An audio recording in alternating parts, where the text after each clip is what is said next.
Have you ever experienced the sensation of your bike not going where you want it to? Whether it's on your casual road rides or carving up the track at high speed, every rider will have experienced this in some way with varying degrees of regularity. So why is it sometimes so difficult to put the bike where you want to? Most riders will be able to point to a single factor in why they might have messed up a particular corner. But the truth is that the art of precision on a motorcycle is a lot more complex than you might think. So in this video, we're going to dive into the complexity of riding a motorcycle and uncover the many factors at play that riders are dealing with. And honestly, you may wonder how we managed to get around any corner at all once we've gone through this. And we'll also discuss the core skills and facets needed to become a rider that can put the bike wherever they want at any given moment. And just quickly, the vast majority of the riding footage you're going to see is coming from the Insta360 X5 and Ace Pro 2. Insta360 are sponsoring this video, but even if they weren't, I'd still be using their cameras because they have fast become my go-to cameras for riding, road or track. Okay, let's get into it. So, like I said, the art of riding is complex, but in the interest of keeping it as simple as possible, the main factors at play here all fall into one of 5 buckets. And the first is your inputs. Now, you might think that your inputs are all that matter, but while they are obviously important, as we move through this, you'll come to realize they are in fact the end product of everything else. Okay, so what do I mean by inputs? Basically, it's the things that we do with the bike to make it behave and go where we want to. And in the context of precision and control, this largely comes down to your steering, brakes, and throttle. Steering on a motorcycle can be a brain-melting topic and one that will be heatedly debated on forums and comment sections until the end of time. But the simple version is that a motorcycle is like a broom. Stay with me. Specifically, it's like balancing a broom upside down on the palm of your hand. In this scenario, the broom is an inverted pendulum, which is a pendulum whose center of gravity is higher than the ground contact point. This means that if you move that contact point in one direction, you move it from underneath the center of gravity, so the broom tips in the opposite direction. And this is how motorcycles work. Because the center of gravity on a motorcycle is much higher than the tire's contact patches, when we turn the wheel in a given direction, the bike will naturally tip the other way, because you are moving the ground contact point from underneath the center of gravity. After which the front wheel points back into the turn to catch the fall and balance your lean angle. This is how we get motorcycles to lean into a corner, and as I'm sure you've guessed by now, we do that by using counter steering. Now, you don't really need to understand why a motorcycle behaves the way it does to reach a good level of control. However, I firmly believe that you should adopt conscious counter steering when learning to ride so that you can begin to understand how your inputs into the handlebars affect the bike, making it easier to call upon them when needed. And really, there's 3 main things to remember on this. The first is that if you want the bike to tip to the right, apply forward pressure to the right bar. This will steer the front wheel to the left and the bike tips to the right. Some people prefer to pull on the outside bar, and in some scenarios like high speed changes of direction, you may need to do both at the same time because it's naturally harder to change direction at high speed, but the result is always the same. Steer the wheel in one direction and the bike will tip in the other.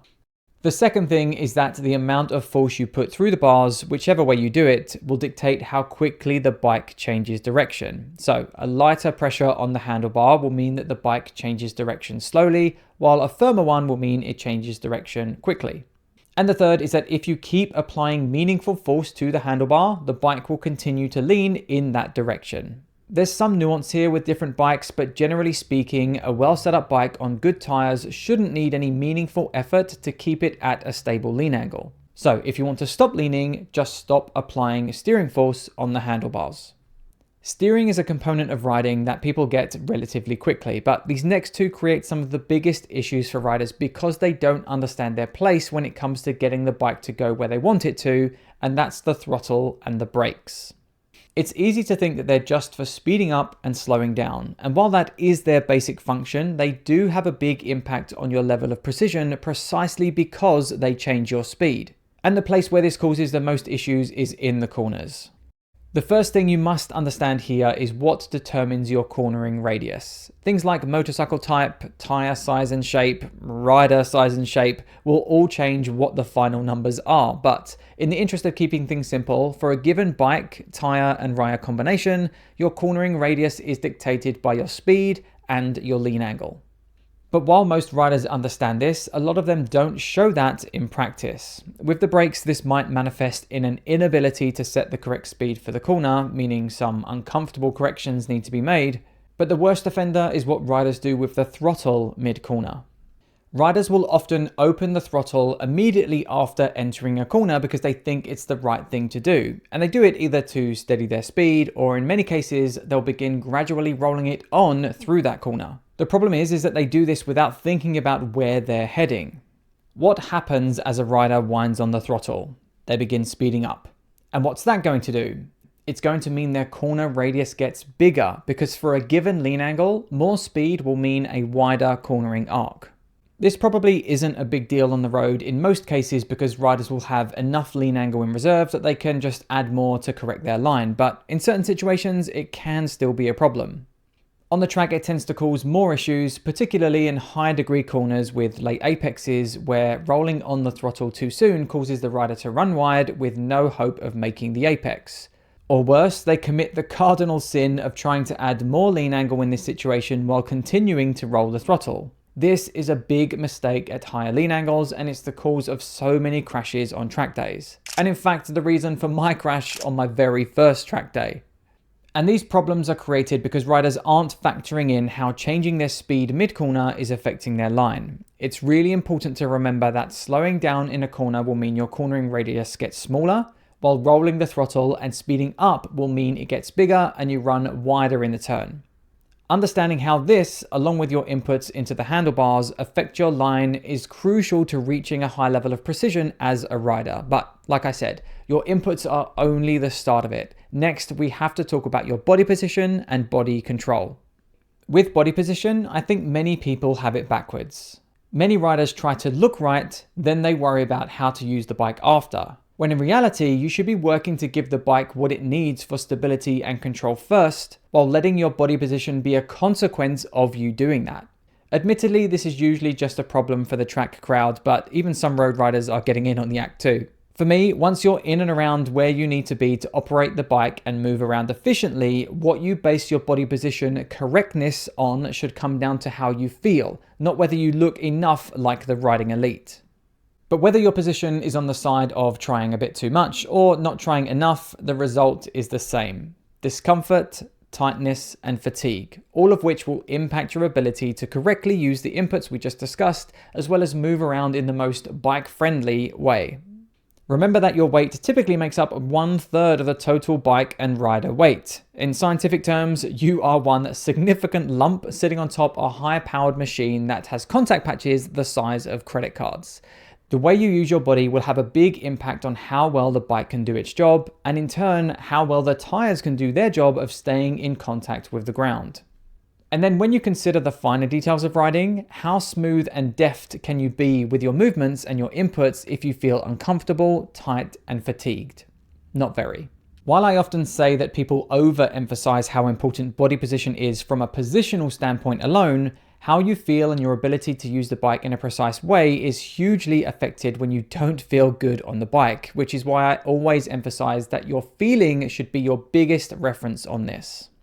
If you want to be able to use the bike in a way that creates precision, your body must be in the right condition to be able to do that. But while having the body behaving correctly is one thing, there's a skill that sits above everything we've talked about to this point, which I believe is the most important fundamental skill of riding.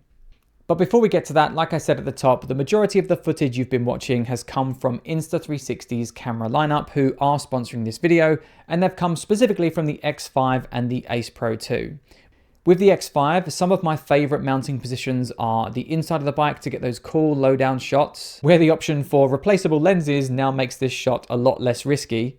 But also I like mounting it off the steering stem, which is a nice POV on the road, but it really shines on the track as I really feel it gives you a greater sense of the action.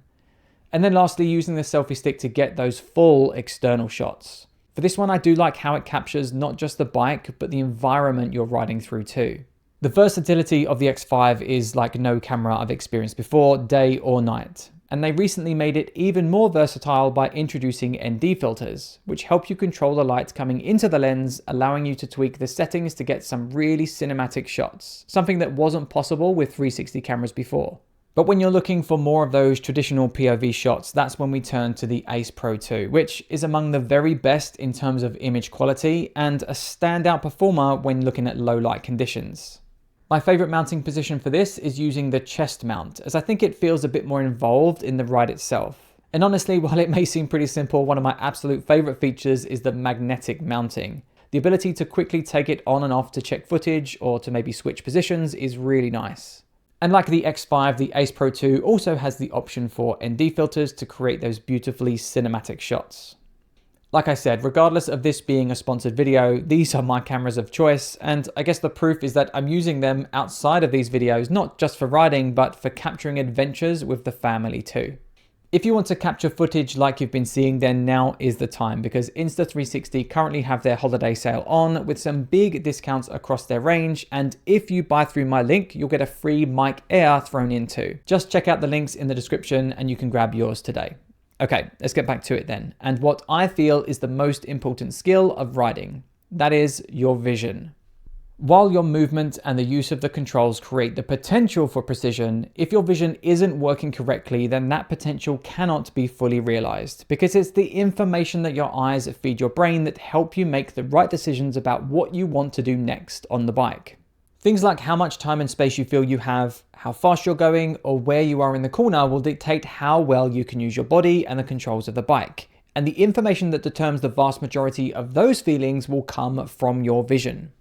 But on a bike at speed, your task is so much more difficult because in evolutionary terms, our eyes were not designed for riding. They've evolved to deal with walking and running speeds, but as the speed ramps up, things get tricky.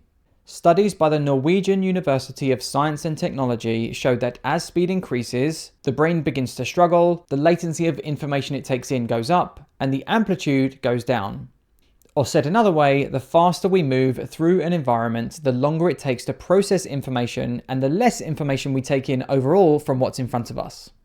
The tests they conducted only went up to 75 kilometers per hour, but even at those speeds they found that it adds a significant delay in our ability to process visual motion, which only gets worse as we speed up.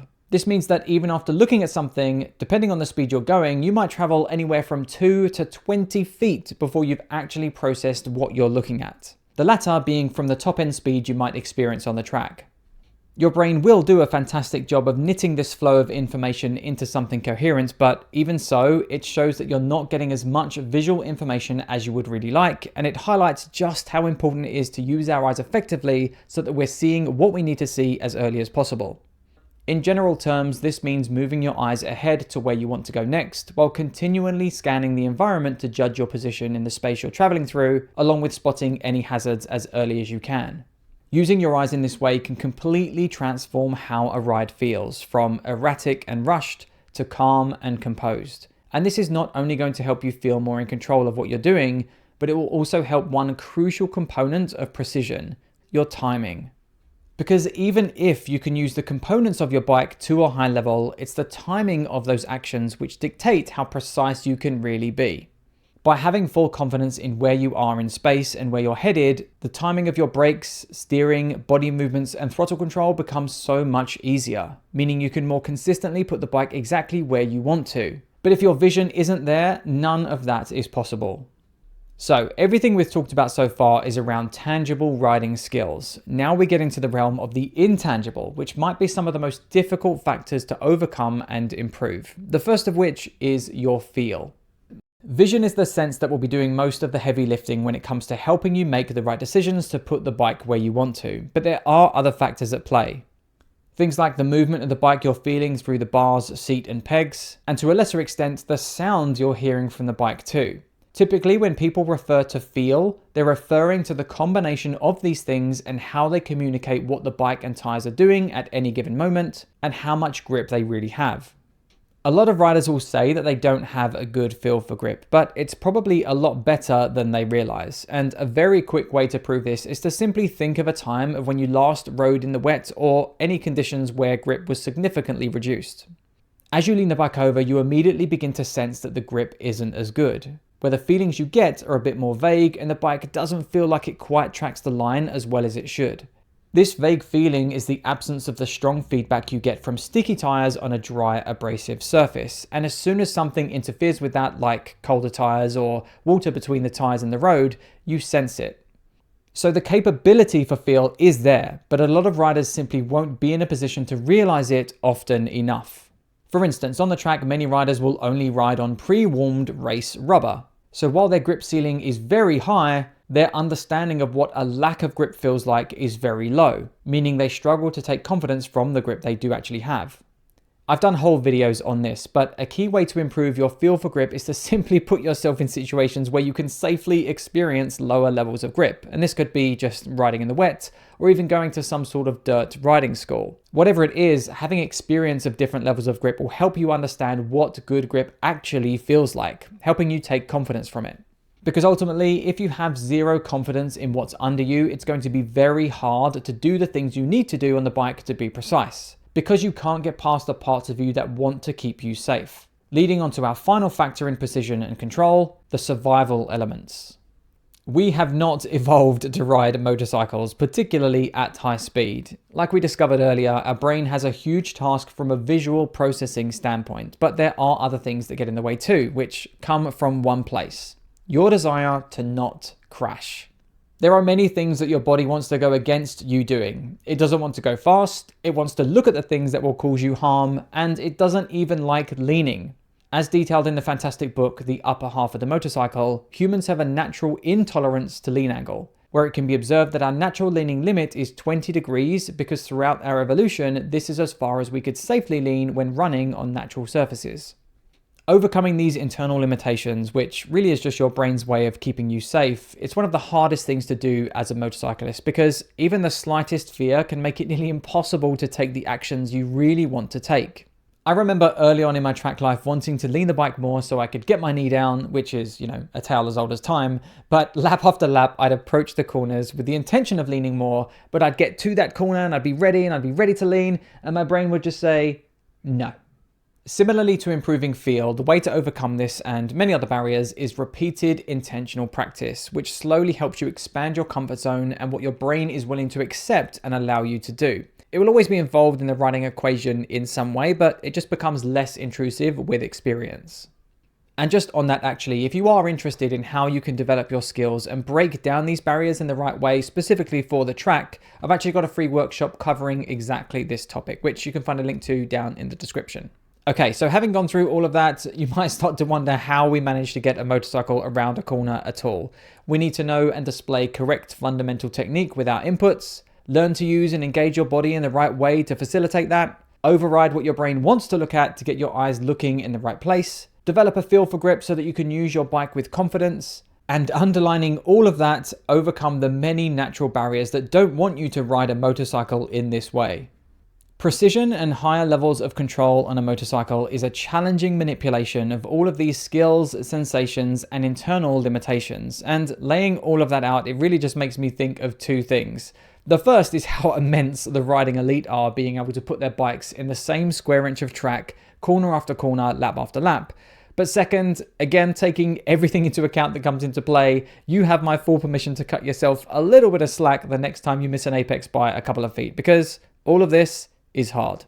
Okay, and just a reminder again, if you've liked the footage that you've been seeing throughout this video and you want to capture that kind of footage for yourself, Insta360 currently have their holiday sale on with big discounts on the X5 and the Ace Pro 2. And again, if you buy through my link, you'll get a free mic Air with your purchase. Links to all of that are down in the description below. But outside of that, thank you so much for joining me for this one, and I will see you in the next one. Take care.